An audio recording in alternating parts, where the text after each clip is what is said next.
Good morning, everyone. We are here in the Char State Community Garden.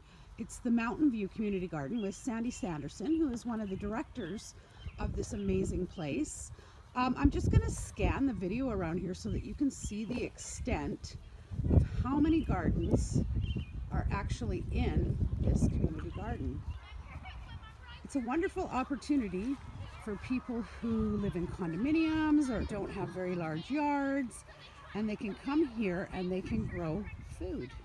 Okay, Sandy, can you tell me a little bit about this garden and when it started?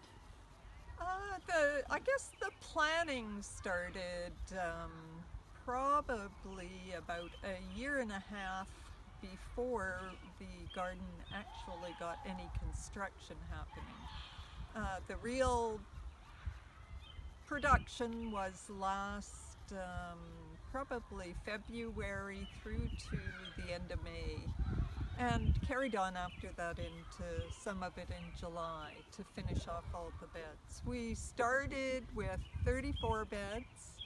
This spring we added 2 mobility beds, which are raised for people who have mobility issues.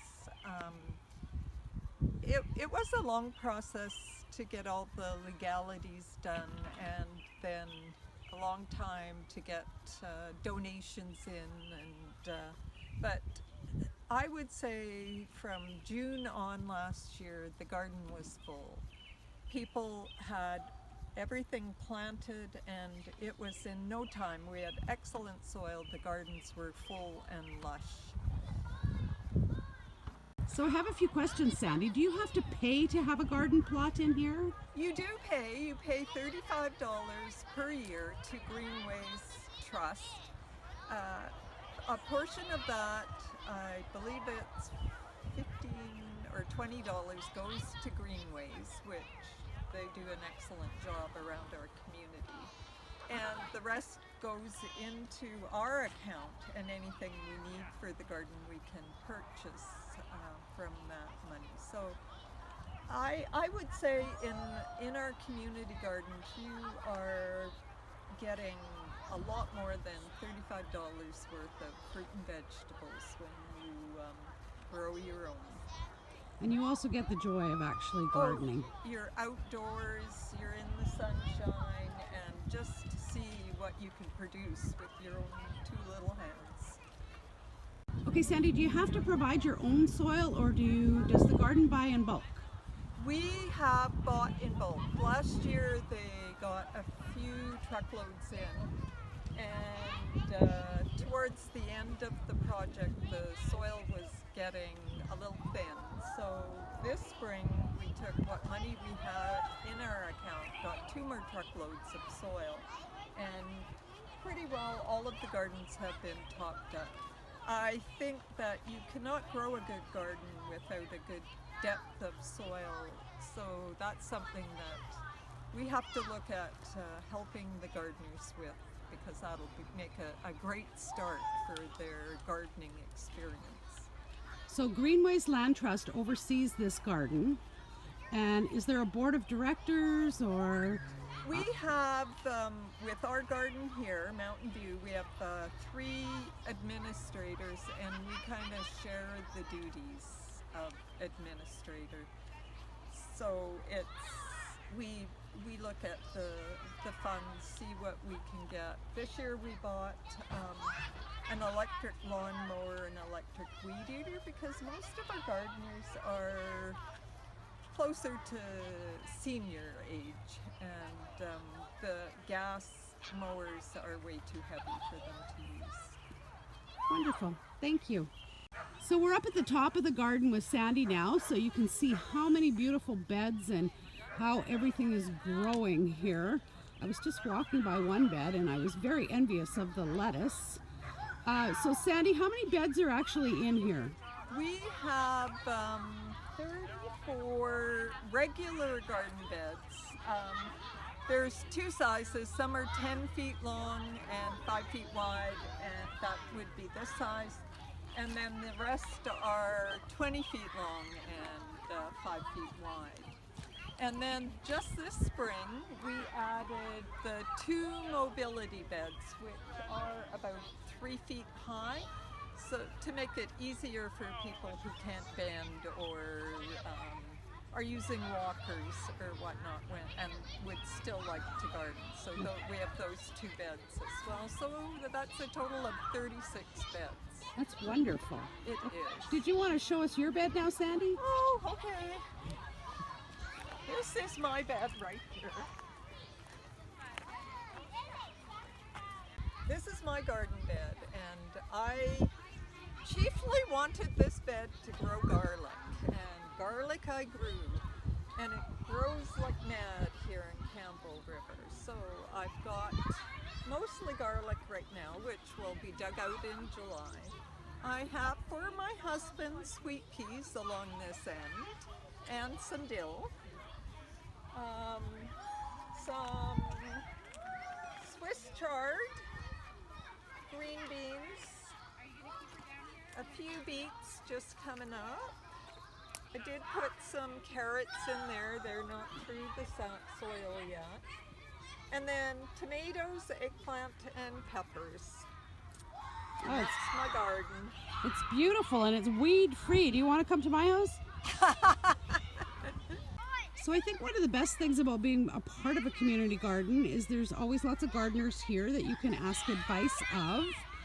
And also too, Sandy was just explaining to me that there are many different cultures that have been planting their gardens in here. And it's really educational and interesting to see some of the things that they're planting and growing and how they would prepare them. And, you know, it might introduce you to something new, a brand new food. Hi again, everyone. We are here with Chuck DeSorcy in the food forest that is situated beside the Mountain View Community Garden.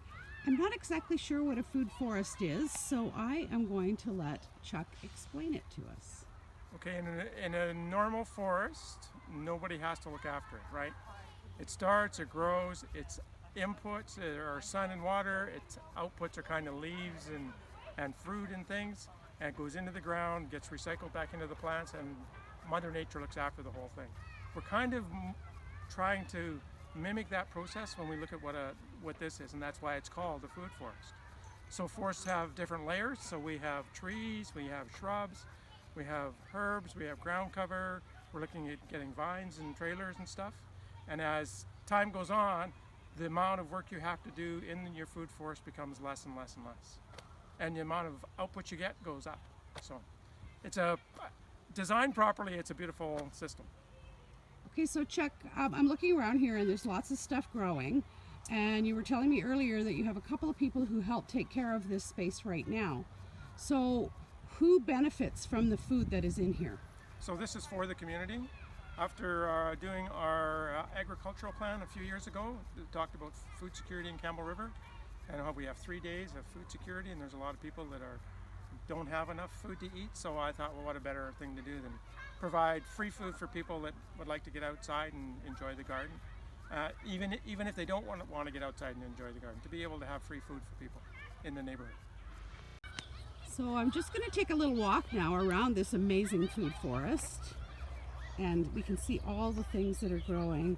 I absolutely love the concept of sharing food with the whole community.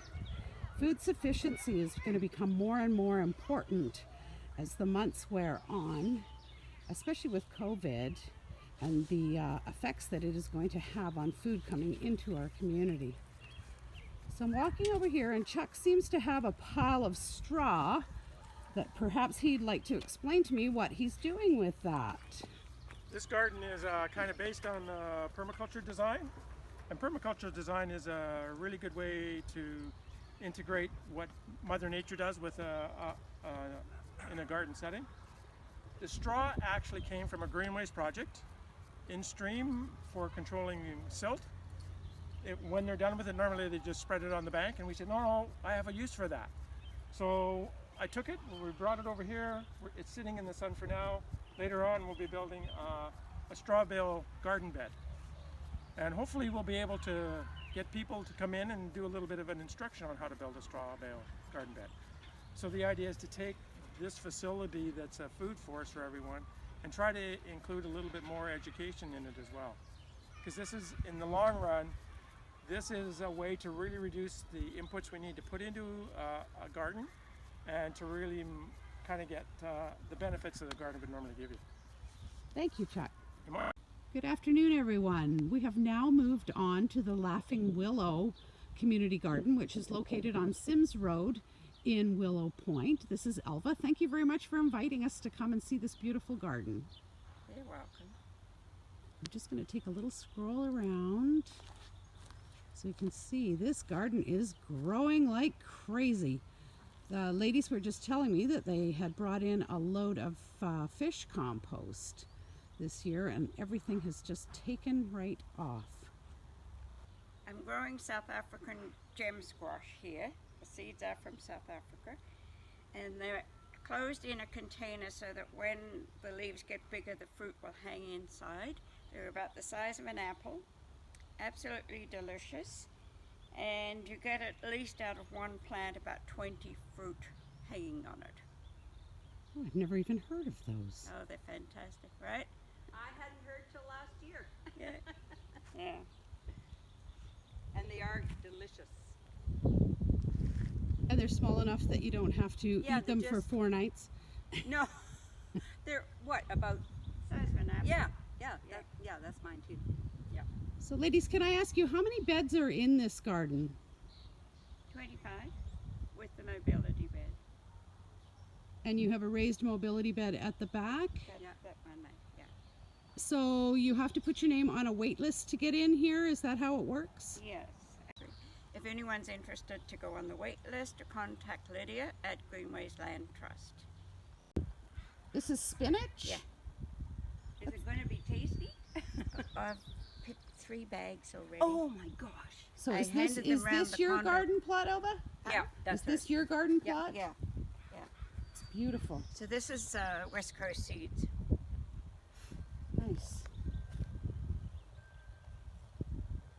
So I want to go to the back of the garden where you told me that you actually have a bed that is designated for the soup kitchen. Fruit bed, soup Okay, kitchen. so let's take a little cruise back there. The fruit bed that we supply the soup kitchen with. And normally we would all take turns every week to harvest this and drop it off, but because of COVID-19, the committee has to take care of it. So, and it looks like, are those peppers you have growing in there? Cheryl planted beans, and I planted tomato, and then raspberries. So. And all this food is donated? Yeah, drop it off. That's wonderful.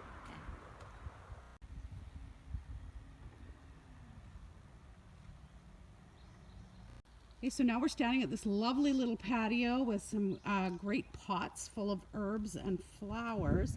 And the ladies were just telling me they just did a work party on this. A work party of 2.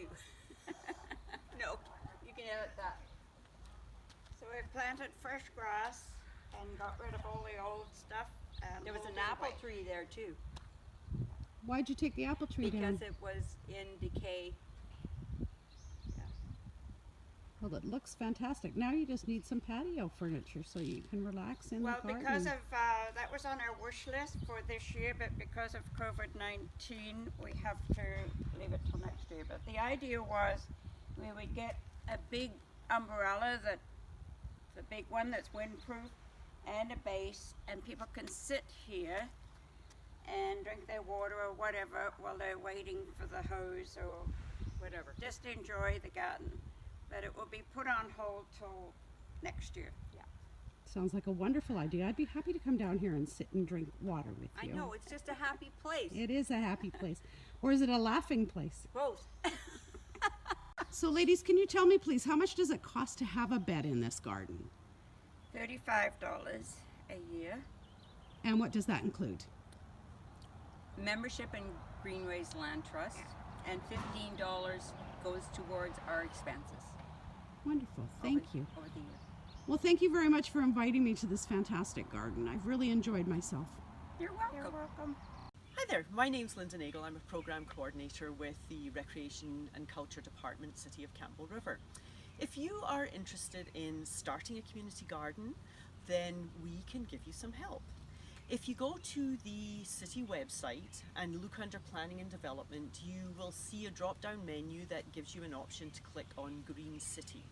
Now, if you go into the Green City section, you will find there are two sections there. One says community gardens, and you can go in there and there's a list of all the community gardens in town. Many are already fully subscribed, they have waiting lists, it's extremely popular. However, if you're interested in starting a community garden of your own, click on the Urban Agriculture section. And down at the bottom, you're going to find this. The Urban Agriculture Concept Plan will give you a bit of an idea of what you need to think about if you would like to start a community garden. The other neat thing is the city does list in there parks property that they have that you could apply to use as a community garden if you're interested. Also in that section you will find the how-to process. So it's fairly simple. First of all, I'd recommend you contact me and we can talk through the process. So my email just now for COVID times is linda.nagel@campbellriver.ca. Our phone lines are closed still, but you can certainly give me an email. This process tells you how to go about applying for a community garden. And if you have any questions, feel free to send me an email. I'd be glad to talk to you about it. But it's a wonderful way to give you some fresh veggies and fruits and make yourself more sustainable at home. So please send me an email. I'd be glad to get in touch with you. Thank you.